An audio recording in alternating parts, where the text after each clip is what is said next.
کوئی باپ نہیں, کوئی بیٹا نہیں, کوئی بیوی نہیں, کوئی شوہر نہیں, کوئی رشتہ نہیں ہے کہ اس کی رعایت کر کے اللہ تبارک و تعالیٰ ہمیں چھوڑ دے گا. کوئی رشتہ نہیں. من بطأ به عمله لم يسرع به نسبه, جس کا عمل اسے پیچھے کر دے گا اس کا خاندانی نسب نامہ اسے آگے نہیں لے جا سکتا.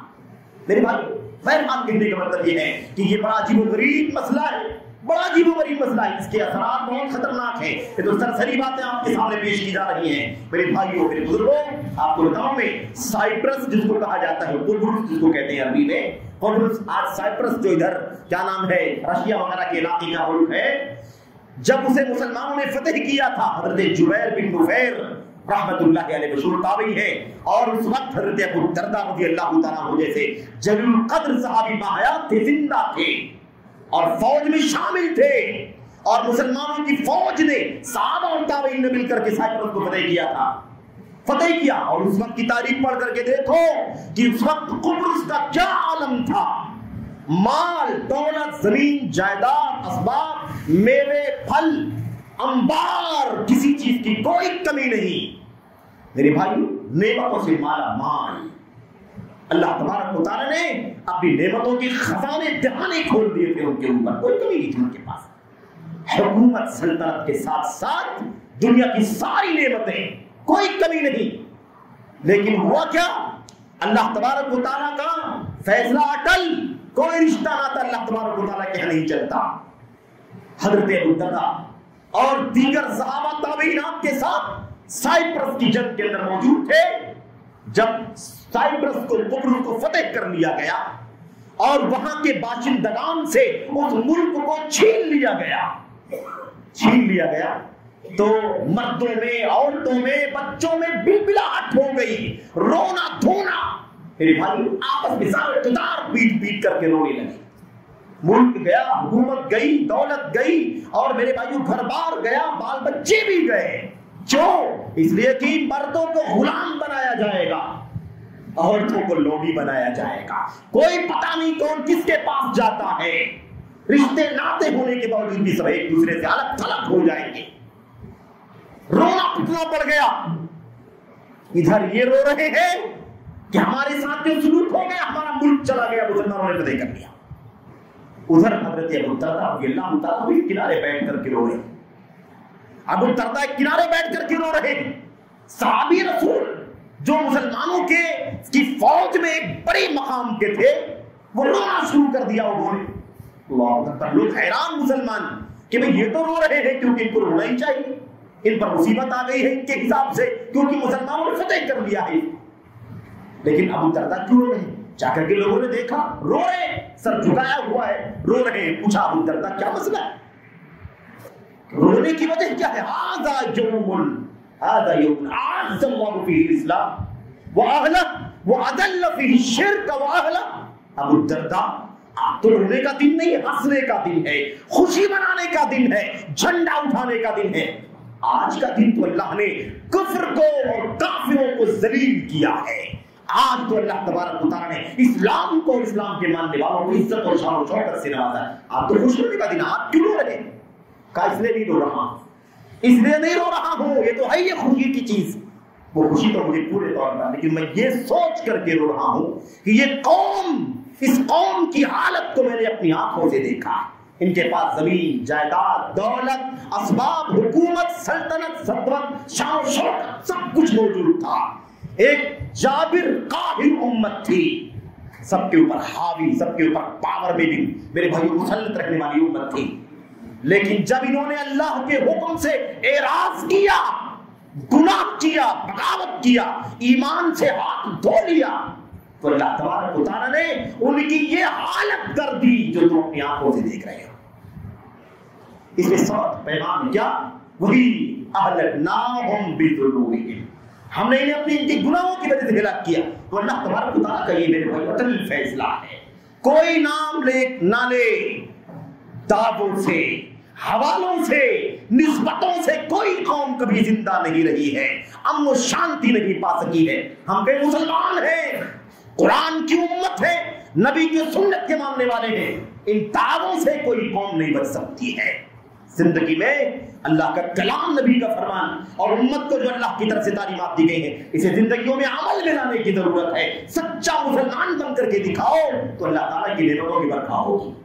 میرے بھائی، اللہ تبارک و تعالیٰ نے قرآن کریم میں ارشاد فرمایا وَلَوْ أَنَّ أَهْلَ الْقُرَىٰ آمَنُوا وَاتَّقَوْا لَفَتَحْنَا عَلَيْهِمْ بَرَكَاتٍ مِّنَ السَّمَاءِ وَالْأَرْضِ۔ اگر بستیوں کے لوگ، علاقوں کے لوگ، شہروں کے لوگ، گاؤں کے لوگ آمنو، ایمان کی زندگی گزارتے، واتقوا، گناہوں سے اپنے آپ کو بچاتے۔ تقوی کا معنی کیا ہے؟ تقوی کسی پگڑی کا نام نہیں ہے، تقوی کسی جبے قبے کا نام نہیں ہے، تقوی کسی تسبیح کا نام نہیں ہے۔ تقوی میرے بھائیوں، میرے بزرگوں، ظاہری حلیے کا، ظاہری وضاحت کا نام نہیں ہے۔ صرف تقوی نام ہے عمل صالح کی زندگی گزارنے کا اور بدعملی سے اپنے آپ کو بچانے کا، گناہوں سے اپنے آپ کو بچانے کا۔ میرے بھائیوں، یہ ہے تقوی۔ عملی زندگی میں میرے بھائیوں صالحات ہونا چاہیے، سیئات سے توبہ ہونی چاہیے، دوری ہونی چاہیے۔ کسی بھی مسئلے میں، عبادات، معاملات، میرے بھائیوں، مال، دولت، اولاد، لین دین، اللہ کا حق، بندے کا حق، کوئی پہلو دین اسلام کا ایسا نہیں ہے۔ اللہ تبارک و تعالیٰ کی دین کے مطابق ساری چیزیں انجام ہو میرے بھائیوں، بس اتنی کوتاہی جو کوشش کے باوجود نہ چاہتے ہوئے بھی انسان ہونے کے ناطے، بشر ہونے کے ناطے ہو جاتی ہے، بس اس کے سوا کچھ نہیں۔ یہ اللہ تبارک و تعالیٰ کو مطلوب ہے، یہ مطلوب ہے۔ اللہ تبارک و تعالیٰ فرماتا ہے فتحنا علیہم لفتحنا علیہم برکات من السماء والارض، تو ہم ان کے اوپر آسمانوں سے اور زمینوں سے برکتوں کے خزانے کھول دیں گے۔ تو ایمان اور تقوی کی بنیاد پر آسمانوں سے برکتوں کے خزانے، زمین سے برکتوں کے خزانے کھلتے ہیں، یہ اللہ تبارک و تعالیٰ کا وعدہ ہے۔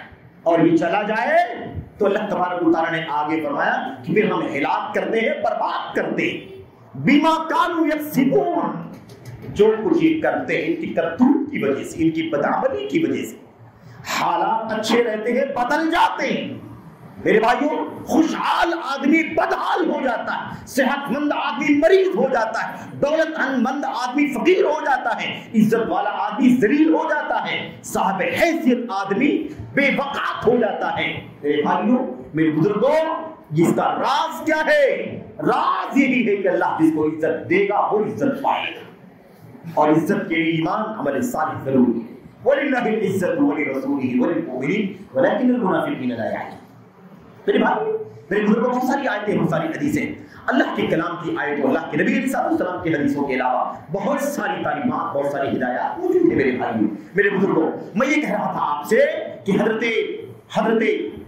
رسول کریم صلی اللہ علیہ وسلم نے فرمایا تھا کل امتی معافا الا المجاہرین، میری امت کے سارے گناہگاروں کو معاف کیا جا سکتا ہے، الا المجاہرین، لیکن ان لوگوں کو نہیں جو کھلم کھلا دنداتے ہوئے گناہ کے کام کرتے ہیں۔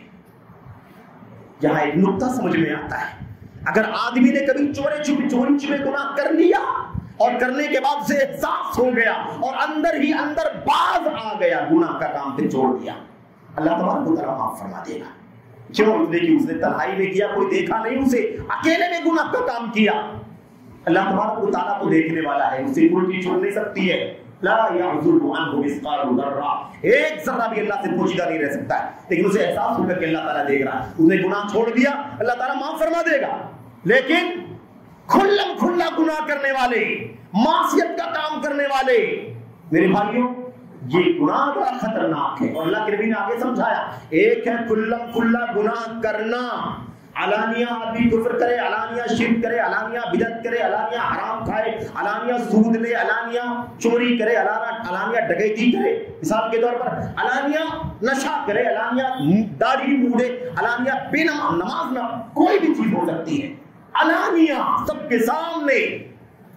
اللہ کے نبی فرمایا یہ تو سب کے سامنے کرنے والا گناہ ہے ہی، اس علانیہ کے اندر یہ بھی شامل ہے کہ آدمی کوئی گناہ کا کام تنہائی میں کرے، رات کے اندھیرے میں کرے، خلوت میں کرے، کسی نے دیکھا نہ ہو، اللہ کے سوا اس کے سوا کوئی نہ جانتا ہو، لیکن صبح اٹھے تو کہے آج رات میں نے یہ کام کیا ہے۔ لوگوں کو گناہ کرنے میں بھی فخر ہوتا ہے، بہت سارے لوگ ایسے ہوتے ہیں، کوئی بھی 2 نمبر 4 نمبر گناہ کا کام کر لیا اور اس کے بعد میرے بھائیوں لوگ اپنی تعریف سمجھتے ہیں کہ میں نے اس موقع پر تو میں نے یہ کر ڈالا تھا، میں نے اس موقع پر یہ کر ڈالا تھا، میں نے تو یہ بات، ایسا لگتا ہے کوئی بازی مارتی ہے میرے بھائی۔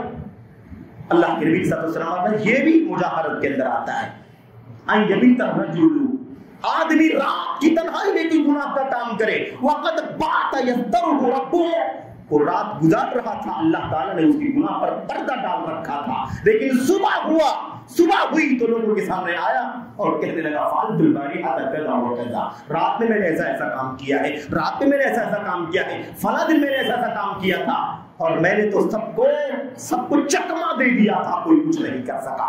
میرے بھائی کو، میرے بزرگوں، یہ بھی ہے علانیہ۔ بہرحال کہنے کا مطلب ہے کہ گناہ بڑے خطرناک ہیں، گناہوں کی نحوست بہت زیادہ ہے، اور سب سے پہلے گناہ کا خطرہ انسان کے دل پر ہوتا ہے، اس کا اثر دل پر ہوتا ہے، دل کی سفیدی، دل کی روشنی۔ اللہ تبارک و تعالیٰ گناہوں کی سراب کی وجہ سے، سیاہی کی وجہ سے اللہ تبارک و تعالیٰ اسے کالا کرنا شروع کر دیتا ہے۔ اللہ تبارک و تعالیٰ قرآن کریم میں ارشاد ہے کلا بل ران علی قلوبہم ما كانوا یکسبون، کلا بل ران علی قلوبہم ما كانوا یکسبون۔ اللہ تبارک و تعالیٰ فرماتا ہے ان کی بدعملیوں کی وجہ سے ان کے دلوں پر زنگ لگ گیا تھا، ان کی بدعملیوں کی وجہ سے ان کے دلوں پر زنگ لگ گیا تھا۔ میرے بھائیو، میرے بزرگوں، اللہ کے نبی محمد رسول اللہ صلی اللہ علیہ وسلم کی بہت ساری حدیثیں اس کا تذکرہ بھی آئے گا اگر جب وقت نے اجازت دیا تو۔ اللہ کے نبی صلی اللہ علیہ وسلم کی حدیثوں کے علاوہ میں آپ کے سامنے اختصار کے ساتھ حضرت عبداللہ بن عباس رضی اللہ تعالیٰ عنہ کا ایک قول خاص طور پر آپ کے سامنے پیش کرنا چاہتا ہوں۔ اس سے اندازہ لگائیے کہ انسانی زندگی کے اندر گناہوں کا اثر کہاں جاتا ہے، انسان کی زندگی میں گناہ کا اثر کہاں جاتا ہے۔ آدمی بھی سوچتا ہے، آدمی سوچتا ہے کہ گناہ کا کام کر رہا ہوں، اس کا اثر کہاں ہوگا۔ آدمی سوچتا ہے گناہ کا کام کر لیا، یہی ختم ہو گیا۔ میرے بھائیو، گناہ ختم ہو گیا، اس کی وقتی لذت مل گئی، لیکن اس کی لعنت، اس کی نحوست، اس کا اثر انسان کی زندگی میں نہ جانے کہاں اور کب تک باقی رہتا ہے، اس کا کوئی اندازہ نہیں لگا سکتا۔ ابن عباس رضی اللہ عنہ نے کہا تھا ان للحسنۃ ضیاء فی الوجہ، سن لو، نیکی کی ایک روشنی ہے جو چہرے پر آتی ہے۔ نیکی کی کیا ہے؟ ایک روشنی ہے، چہرے پر اس کی روشنی دکھائی دیتی ہے نیکی کرنے کی وجہ سے۔ وَنُورًا فِي الْقَلْبِ، اور ایک نور ہے جو دل میں آتا، نیک کام کرنے والا، نیکی پر زندگی گزارنے والا، اس کے چہرے پر روشنی ہوتی ہے، اس کے دل کے اندر نور ہوتا ہے۔ اور کیا فرمایا آگے؟ اللہ اکبر، وَقُوَّةً فِي الْبَدَنِ، اور جسم کے اندر نیکیوں کی وجہ سے طاقت ہوتی ہے۔ اللہ اکبر، وَسَعَةً فِي الرِّزْقِ، اور روزی کے اندر کشادگی ہوتی ہے، روزی برکت ہوتی ہے۔ اور پانچویں بات بڑی اہم بات ہے، اللہ کیا فرماتے ہیں؟ ابن عباس فرماتے ہیں وَرِضًا فِي قُلُوبِ النَّاسِ، اور لوگوں کے دلوں میں اس کی محبت اللہ تبارک و تعالیٰ ڈال دیتا ہے۔ اس لیے آپ دیکھیں گے بدعمل گنہگار آدمی گزرتا ہے تو 10 لوگ اس کے پیچھے بول دیتے ہیں بہت گنہگار ہے، بہت عجیب و غریب ہے، اس کے ساتھ رہنے جیسا نہیں، کہ تو فلانا ایسا۔ میرے بھائیوں، میرے بزرگوں، تو یہ بہت خطرناک مسئلہ ہے۔ نیکی کی 5 نعمتیں انسان کی زندگی میں، اور نیکیوں کے برخلاف گناہوں کی 5 لعنتیں، 5 نحوستیں، 5 اثرات بد انسان کی زندگی پر مسلط ہوتی ہیں، مرتب ہوتی ہیں۔ میرے بھائی، تو 5 باتیں ہو گئی نا، یہ 5 نیکیوں کی۔ برائی میں کیا ہوتا ہے؟ وَإِنَّ لِلسَّيِّئَةِ، اللہ اکبر، گناہ کا کیا ہوتا ہے؟ نمبر 1 فرماتے ہیں سوادن فی الوجہ، چہرے پر سیاہی آتی ہے، چہرے پر سیاہی، گناہ، معصیت، منکر کے پیچھے بھاگنے والا، منکر کام کرنے والا، چاہے کوئی جانتا ہو نہ جانتا ہو، رب ذوالجلال جو ہمارا آپ کا خالق و مالک کو خود جانتا ہے، اس کو ناراض کر کے کبھی ہم اپنے چہروں پر روشنی نہیں پا سکتے۔ میرے بھائیو، فرماتے ہیں وَإِنَّ لِلسَّيِّئَةِ سَوَادًا فِي الْوَجْهِ، گناہ کی وجہ سے، معصیت کی وجہ سے چہرے پر سیاہی آتی ہے۔ وَظُلْمَةً فِي الْقَلْبِ، اور دل کے اندر تاریکی آتی ہے، دل میں اندھیرا آتا ہے۔ اور اندھیرا کتنا آتا ہے آپ کو احساس نہیں ہوتا ہے، لیکن اللہ کے نبی فرماتے ہیں اپنی حدیث کے اندر، اللہ اکبر، یصیر المعروف منکرا والمنکر معروفا، بھلائی برائی دکھائی دیتی ہے اور برائی بھلائی دکھائی دیتی ہے، پیمانہ اس کے دل کا پلٹ جاتا ہے، نیکیاں بدیاں دکھائی دیتی ہیں، بدیاں نیکیاں دکھائی دیتی ہیں، دل کا معیار ختم ہو جاتا ہے۔ میرے بھائیو، نہیں پرکھ کر پاتا حق کیا ہے، باطل کیا ہے، جائز کیا ہے، ناجائز کیا ہے، یہ پورا وجود ہی ڈگمگا جاتا ہے انسان کے دل کی کیفیت کے بدل جانے کی وجہ سے. اور کیا کہا؟ اور کہا نمبر 1 نمبر 3 دو باتیں. نمبر 3 کہا اللہ اکبر، وہ کہا وہنن فی البدن، جسمانی کمزوری آتی ہے گناہوں کی وجہ سے. یہ اللہ تبارک و تعالیٰ کی طرف سے گناہوں کی لعنت ہے، گناہوں کا اثر. نمبر 3 نمبر 4 کیا کہا؟ وہ کہا نقصاً فی الرزق یا ضیقاً فی الرزق، روزی کے اندر کمی آتی ہے، روزی کے اندر تنگی آ جاتی ہے. اب آج ہم نے تنگی اور کشادگی کا معیار یہ بنا رکھا ہے کہ بہت زیادہ ہے تو بہت زیادہ برکت ہے، اور کم ہے تو بے برکتی ہے. بالکل پیمانہ غلط ہے، یہ پیمانہ غلط ہے. کیوں؟ اس لیے کہ کم بھی بابرکت ہو سکتا ہے اور زیادہ بھی بے برکت ہو سکتا ہے. یہ اللہ تبارک و تعالیٰ کے پیمانہ. برکت کا مطلب ذاتی ہی نہیں، مانوی ذاتی بھی ہو سکتی ہے، لفظی ذاتی بھی ہو سکتی ہے.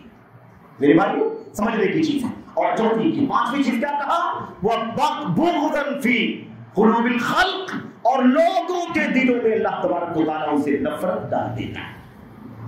یہ کیا ہے؟ گناہوں کی گندے اثرات، برے اثرات. اب بہت ساری چیزیں ہیں میرے بھائیو، لمبا موضوع ہے، لمبی باتیں اس کے اندر. آخری ایک بات آپ کے سامنے عرض کرنی ہے. اللہ کے نبی محمد رسول اللہ صلی اللہ علیہ وسلم نے، اور ایسے اگر ہم جاننا چاہیں نا گناہوں کے اثرات انفرادی زندگی پر، اجتماعی زندگی پر، فرد پر، سماج پر کیا پڑتا ہے، اس کا اثر کیا پڑتا ہے، تو ہمارے سامنے وہ خالی ایک تصور ذہن میں لائیے، 2 تصور لائیے بس، 2 ہی، تیسرا کچھ نہ لائیے، بات سمجھ میں آ جائے گی. میرے بھائیو ایک بات تو یہ لائیے، کتنی آیتیں حدیثیں ہمارے سامنے آتی ہیں جس میں اللہ کا کلام کہتا ہے، اللہ کے نبی کا فرمان کہتا ہے فلاں لعنتی ہے، فلاں لعنتی ہے، فلاں لعنتی ہے، فلاں لعنتی. گناہوں کا ایک بہت بڑا اثر ہے کہ انسان اللہ کی رحمت سے محروم کر دیا جاتا ہے. لعن اللہ آکل الربا وموکلہ، اللہ نے سود کھانے کھلانے والے پر لعنت فرمائی ہے. لعن اللہ من لعن والدیہ، اللہ کی لعنت جو اپنے والدین پر لعنت کرے. لعن اللہ من غیر عن الارض، لعنت ہو اس پر جو زمین کے نشانات بدل دے. لعن اللہ الخمر وشاربہا وعاصرہا ومعتصرہا، اللہ تعالیٰ کی لعنت ہوتی ہے شراب پر، نشہ کرنے والے پر، نشہ لانے والے پر، بنانے والے پر، بنوانے والے پر، نچوڑنے والے پر، نچڑوانے والے پر، لوڈ کرنے والے، ان لوڈ کرنے والے، تمام چیزوں پر لعنت ہوتی ہے. ایسی کتنی آیتیں حدیثوں آپ کو ملیں گی، اس پر لعنت، اس پر لعنت، یعنی گناہ کی کرنے والے لعنتی ہو جاتے ہیں اللہ کی رحمت سے محروم. دوسری بات کیا غور کرنا ہے؟ دوسری بات یہ غور کرنے کی ہے کہ اتنی ساری قومیں ہمارے سامنے تذکرہ آتا ہے. حضرت آدم علیہ السلام سے انسانیت کی شروعات ہوئی ہے. قوم نوح سے لے کر کے ہمارے سامنے ہلاکت کی پوری داستان ہے. قوم نوح کو طوفان میں ہلاک کر دیا گیا. کیوں؟ وجہ کیا تھی؟ گناہ کے سوا کوئی مسئلہ نہیں تھا، گناہ کی وجہ سے ہلاکت ہو گئی. قوم ہود کو ہلاک کیا گیا، قوم سمود کو ہلاک کیا گیا. میرے بھائیوں فرعون کو، قارون کو، حامان کو ہلاک کیا گیا، قوم شعیب کو ہلاک کیا گیا ہے کہ ان سب کو ہلاک کیا گیا. اور پھر ہماری محمد رسول اللہ صلی اللہ علیہ وسلم کی آمد کے بعد مکہ اور مکے کے اطراف کے جو بڑے بڑے سرادی تھے، بڑے بڑے قریش کے، ان کو ہلاک کیوں کیا گیا؟ ابو جہل ہلاکت کی وجہ، امیہ ہلاکت کیوں ہوئی، ابو لہب کیوں ہلاک کیا گیا؟ میرے بھائیوں بڑے بڑے سرداروں نے قریش جن کا ڈنکا بجتا تھا، ڈنکا، ہلاک برباد کر دیا گیا. جو ایمان لے آئے انہیں اللہ نے پہلے والی عظمت سے اونچی عظمت عطا فرما دی، اور جو ایمان اور عمل صالح سے بغاوت کرتے رہے انہیں اللہ نے ہلاک کر کے بعد میں آنے والی قوموں کے لیے نشان بنا دیا، عبرت کا نشان بنا دیا. میرے بھائیوں عمر بن خطاب نے اسلام قبول کیا، کتنا مقام ہوا.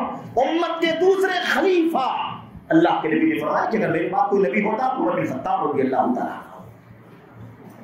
عمر بن خطاب کی یہ مقام تھا میرے بھائی، وہ بھی انہی ساتھیوں میں سے تھے. وہ ایمان اور عمل صالح پر آ گئے اور وہ بے ایمانی اور بغاوت پر ڈٹے رہے. اللہ نے انہیں ہلاک کر دیا، انہیں عظمت کے مقام پر قائم کر دیا. تو اللہ تبارک و تعالیٰ کا نظام میرے بھائیوں، میرے بزرگوں، اللہ سے دعا کریں کہ اللہ تبارک و تعالیٰ میں ہلاکت سے، ضلالت سے بچنے کی توفیق عطا فرمائے. گناہوں سے بچنا ہی سارے مسائل کا حل ہے، اور گناہوں میں ڈوبنا، گناہ کے کام سے توبہ نہ کرنا، اس ساری مشکلات کا سبب اور اس کی جڑ. اسی سے یہ مسئلہ حل ہو سکتا ہے. کوئی تھیوری میرے بھائیوں، کوئی فلسفہ جو کچھ ہمارے بیچ میں چلتا ہے ہندوستان وطن عزیز کے اندر کہ موجودہ حالات سے نمٹنے کے لیے ہاں یہ کرنا چاہیے، ہاں یہ کرنا چاہیے، ہاں یہ کرنا چاہیے. میرے بھائیوں یہ لوگ میرے بھائیوں، میرے بزرگوں، جو لوگ اپنے آپ کو دین اور حکومت کا دین کا ٹھیکیدار سمجھتے ہیں. ایسے لوگوں نے امت کو پھنسا رکھا ہے. تمہاری مشکلات کا حل یہ ہے کہ تم کو ایک مضبوط طاقت بنانے کی ضرورت ہے, تمہیں بالی طاقت بنانے کی ضرورت ہے, تمہیں ٹیکنالوجی میں بہت زیادہ آگے بڑھنے کی ضرورت ہے. میں نہیں کہتا کہ یہ سب کام نہیں کرنا چاہیے, لیکن یہ ہمارے مسئلے کا حل نہیں ہو سکتا ہے. ہمیں اپنے مسئلے کا حل کرنے کے لیے اللہ کی طرف لوٹنا ہے, لوٹنا ہے اللہ تبارک و تعالیٰ کی طرف, گناہوں سے توبہ کرنا ہے. جس کو ہم نے ناراض کیا ہے اس کی سزا بھگت رہے ہیں, اسے راضی کرنا ہے تاکہ اللہ تعالیٰ ہمیں اپنی مصیبتوں سے نجات دے کر کے ہمیں دنیا میں عزت اور شان و شوکت کی زندگی عطا فرما دے. تو ساری مصیبتوں کی جڑ کیا ہے؟ گناہ. اور ساری مشکلات کا حل گناہوں سے توبہ کر کے اللہ تبارک و تعالیٰ کی دین پر زندگی گزارنا. اللہ سے دعا ہے کہ اللہ تبارک و تعالیٰ ہمیں اور آپ کو گناہوں سے, معاصی سے, اس کے اثرات بد سے بچنے کی توفیق عطا فرمائے. آمین رب العالمین. صلی اللہ علیہ وسلم وبارک نبی محمد وعلی آلہ وصحبہ اجمعین. السلام علیکم ورحمۃ اللہ. الحمدللہ نحمده ونستعینه ونستغفره اللهم صل علی محمد وعلی آل محمد كما صليت على ابراهيم وعلى ال ابراهيم انك حميد مجيد. اللهم بارك على محمد وعلى ال محمد كما باركت على ابراهيم وعلى ال ابراهيم في العالمين انك حميد مجيد.